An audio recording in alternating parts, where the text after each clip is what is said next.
Juliane, vous avez réalisé une thèse de doctorat sous la direction d'Isabelle Barthes sur le thème de l'entrepreneuriat féminin. Qu'est-ce qui vous a poussé à étudier ce thème?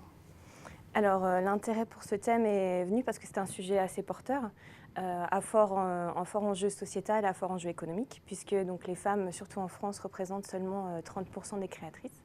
Il y a également des recherches qui ont un fort potentiel en ce moment, qui connaissent un essor important ces dernières années.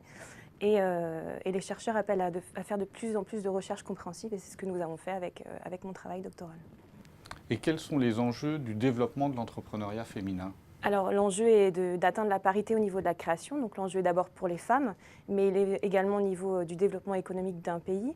D'ailleurs, le développement du potentiel entrepreneurial des femmes fait partie des objectifs du plan d'action Europe 2020, qui a pour grand but de raviver l'esprit d'entreprendre en Europe. Et alors, d'où vient ce déficit d'entrepreneuriat chez les femmes? Alors, c'est les deux syndromes classiques, puisqu'il y a seulement 30% des entreprises qui sont créées par des femmes. Le premier, c'est le syndrome de la bonne élève. Les femmes attendent d'avoir le business plan plus que parfait et ça retarde l'envie, voire ça la censure. Et puis la deuxième chose qu'on constate, c'est la maternité, l'anticipation de la maternité d'ailleurs, puisqu'on a l'impression qu'en ayant des enfants, l'entrepreneuriat étant quelque chose de très engageant, on ne pourra pas diriger son entreprise correctement ou élever ses enfants correctement. Donc on tombe toujours sur ces deux facteurs. Et alors, que faire pour faire bouger un petit peu les lignes? Alors, il y a deux populations. La première, c'est les étudiants et les étudiantes, ou toute personne n'ayant pas encore créé. Et là, c'est sensibiliser, donc c'est la sensibilisation, ce qu'on va plutôt faire peut-être pendant les études. Et là, que ce soit les garçons ou les filles, c'est de l'information, de la formation, avoir des cursus diplômants sur ces sujets-là, c'est très important, on a pu le constater, la recherche le montre. Beaucoup d'échanges et de rencontres, et là particulièrement chez les jeunes femmes, pour qu'elles mettent en commun ces difficultés qu'on vient de soulever, et qu'elles aient aussi plus d'ambition, parce que les entreprises qu'elles créent sont souvent sous-capitalisées et manquent d'ambition de croissance. Et puis la dernière chose, c'est avoir des femmes qui viennent témoigner que c'est possible d'être une femme, une mère et une chef d'entreprise.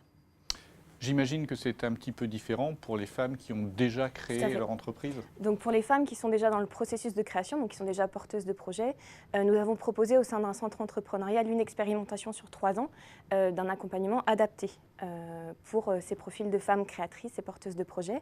Et les résultats de notre recherche montrent qu'il n'y a pas un profil de femme, mais des profils de femmes. Et nous avons identifié 4 profils distincts. Donc le premier profil, qui est le profil cérébral, qui se caractérise par un engagement dans l'entrepreneuriat voulu mais teinté de doute, donc assez intellectualisé. Le second profil que nous avons identifié est le profil équilibré, donc qui se caractérise par des femmes qui font le choix de l'entrepreneuriat pour équilibrer les temps de vie.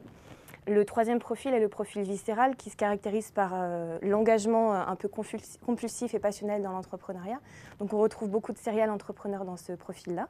Et le dernier profil est le profil déclenché, donc avec des profils de femmes qui veulent se réorienter au niveau de leur carrière. Donc l'entrepreneuriat est plutôt un moyen de rebondir en fait. D'accord. Y a-t-il d'autres enseignements que l'on peut tirer de votre travail doctoral? Oui.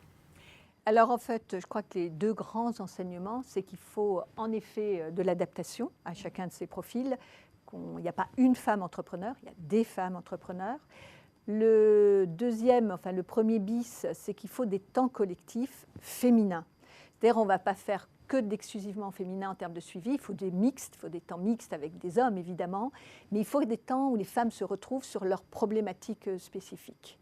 Et puis le troisième enseignement, ou le grand 2, c'est le rôle modèle, c'est-à-dire qu'il y ait vraiment des femmes qui s'engagent et qui valorisent leur expérience pour montrer que c'est possible. Et du coup, c'était une recherche-intervention, donc vous avez réellement mis en place un dispositif.